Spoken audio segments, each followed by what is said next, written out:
let's formulate the problem. Given an image that I've taken from a random place on a BIM-based project, that's the dream,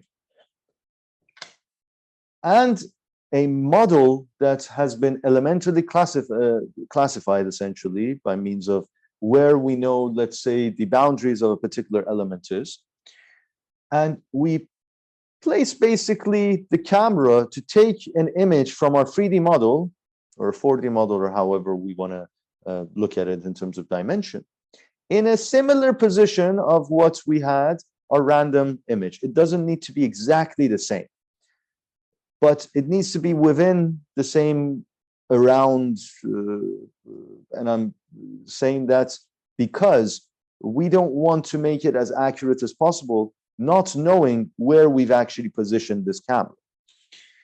So this is given. How do we perform the registration and find the basic difference or the relative orientation between where the image from the BIM was taken and the image of the reality was taken? This is the first step to it.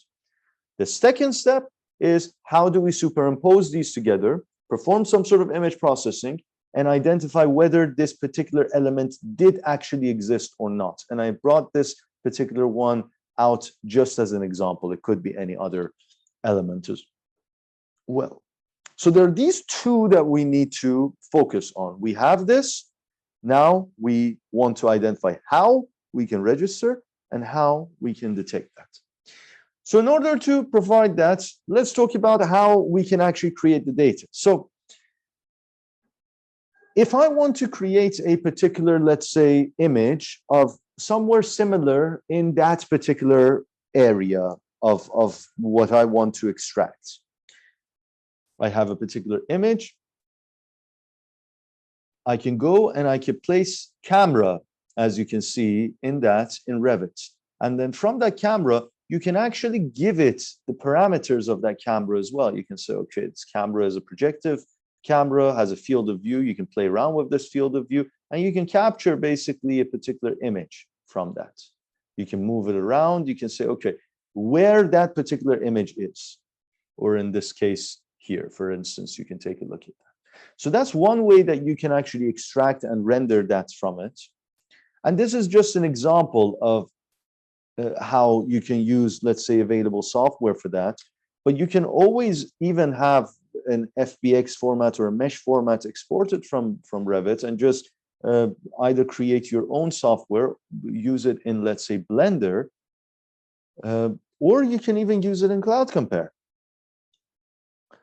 So for instance, in Cloud Compare, you can even use, let's say, and create a camera using the method that I'm suggesting here. Change the camera parameters. This is the XYZ coordinates. You can even change the intrinsic parameters from basically the field of view, all of these aspects. So if there's a particular element that you want to look into, we can, with some level of certainty, you can take a bunch of pictures in random locations of this particular BIM, and you can see how it looks. And then if you click on it and then you go to the visibility, for instance, in the tools, you can see exactly how this looks from outside. So for instance, here you can say, okay, view from that, and it shows you inside that green how it looks, and then you can take a picture from that in the same view angle in that particular element. As long as you know what that camera is, you can basically simulate this well. So from that, you would have some idea of, okay, how can I take some images from my BIM?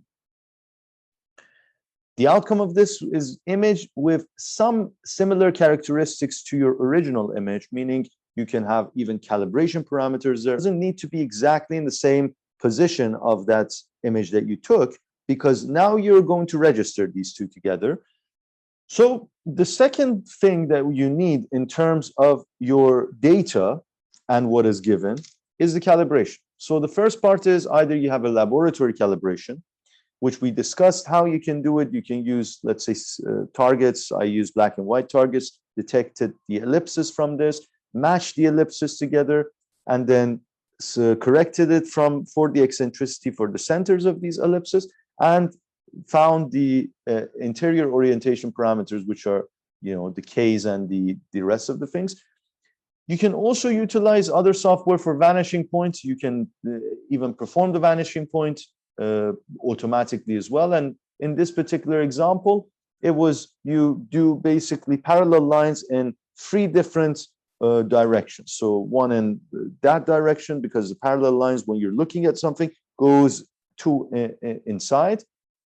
That's where you can find the vanishing point, similar to when you're looking at 2 parallel lines in front of you, and of course the orthogonal ones as well. And this is very beneficial for structures of this nature, for instance, that are basically cube shaped or shaped like rectangular prisms. So from that, you can basically take a look at how it is. And once you have the parallel lines together in 3 different orthogonal directions, you can now find and solve for your interior orientation parameters and calibrate the camera. And as you can see, now it's identified where the X, Y, and Z directions are. From this, once you have this, the outcome of this is going to be your calibration matrix, as well as your distortion matrix. Essentially, you can find a fully calibrated camera by means of this. So again, going back to what we have, if we want to solve the first problem, which is the registration problem, we talked about how this image and this camera that is taking this image, if we calibrate it, it's very, very important. It's very beneficial for us to calibrate it. And then you have model at a similar view. In order to perform the registration, we first have to finding image correspondences. So we find image correspondences between our image that we've taken and the image of our BIM. From that, we estimate the registration parameters. We talked about this quite in length. If we have 2 cameras, we have the calibration parameters. What do we need? We need at least 5-point correspondences to get the essential matrix. From the essential matrix, if we have a particular, let's say we put one camera at 0, 0, 0 and an orientation of 1, that's going to be the IN0 as our camera position. The second one, we can decompose the essential matrix by singular value decomposition to get our rotation and the translation relative to the first one. So we talked about this before, but we're going to talk about it again. Given specific features between 2 images of a similar scene, first part is to find point correspondences. Once we have our camera parameters, only 5-point correspondences is required in order to recover the essential matrix. The essential matrix is a combination of our translation and rotation, okay? So if we perform a singular value decomposition, we would be able to recover this T and this R as matrix as well. And then from that, the first one, because it depends on which one we want to register to the other one, right? So we take one as the origin, and we find what the relative orientation and position of this is with respect to that first camera. So the first one is our camera at origin. The second one is the relative orientation of that camera with respect to the other one, given so it would look like this. So for this, we need point correspondences. How can we find point correspondences? So for BIM level 1 only, again, for when you have negligible construction errors. So this is a MATLAB process where you can find point correspondences between 2 different images. So you have the first image and you have the second image there as well. So here, for instance, I found the first 5. Again, this first 5, you can see they're all almost in the same line. It's not a good geometry. At the end, it's not going to provide us with a very good result. So we need something on the other side as well. So we go and we basically find what the point correspondences are between these 2. We get as much point correspondences as we can. The more the better, the more distributed they are, the better is going to be in terms of the accuracy of our final basic registration. And here I've basically given as an example 6-point correspondences. You can have more and more and more. It's going to look something like this, where you have, let's say, here I think I put 23 different point correspondences here. The more you have and the more distributed they are, the better it's going to be. But this is if we don't have any type of construction error, right?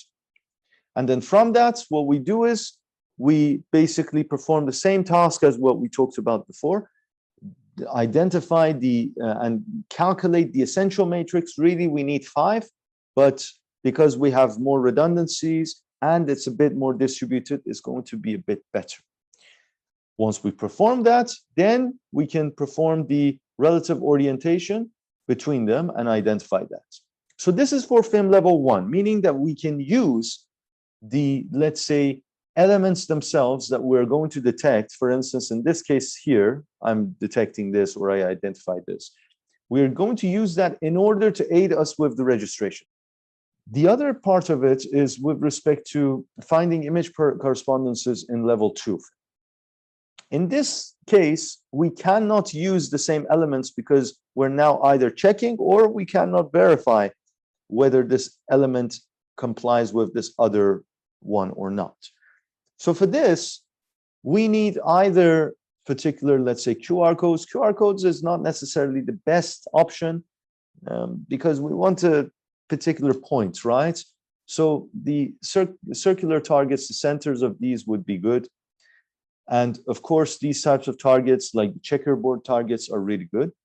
So the location of these need to be previously verified between the plan and between the reality. And once you make those point correspondences, then you would be able to say, okay, at this particular point, if I find it in my image, that translates to this exact point in the BIM model.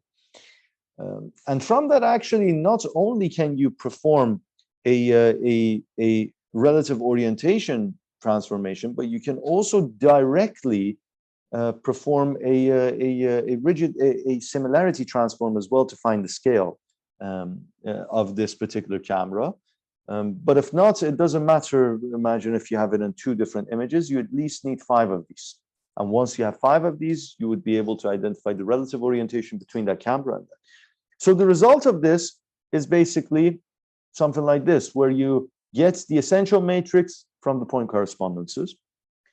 And from that, you basically get your camera position and orientation relative to each other. So our preference is for this to go relative to the BIM, because this BIM at the location that it is, we can then perform a rigid body transformation to find the rotation and translation of where that camera was placed to take this, so that we can apply it to this one and get the absolute orientation of this particular camera. So the first part of it is done. We've checked this. This is where you can find the registration between your image and your model. The second part is, how do you detect the corresponding elements? So that's where it becomes a bit nicer. So you have the boundary points of your element. This is, for instance, the element of desire that we want to look into. The 3D coordinates of this, you would know from your BIM, right? Because this is where you actually projected it onto a particular image, right? So the 3D coordinates of that is available. You know where that image is, you know where the boundaries is. So you can find the 3D coordinates of those boundary points of that image in this particular coordinate system as well, because instead of now having it in a general coordinate system, you can basically project it onto this camera and identify where it is. Similarly, because you have these 3D coordinates in the BIM coordinate system, and you found the relative orientation between the BIM and your image, now you can find and reproject these points back into the original image, right? And we talked about how we would be able to do this. Imagine if we have x as x boundary for each and every one of these as the x, y, z, and 1 coordinates that we set in a vector in this last session. If we bring it, this is where it would be the projection onto the BIM, right? Because we have the particular position.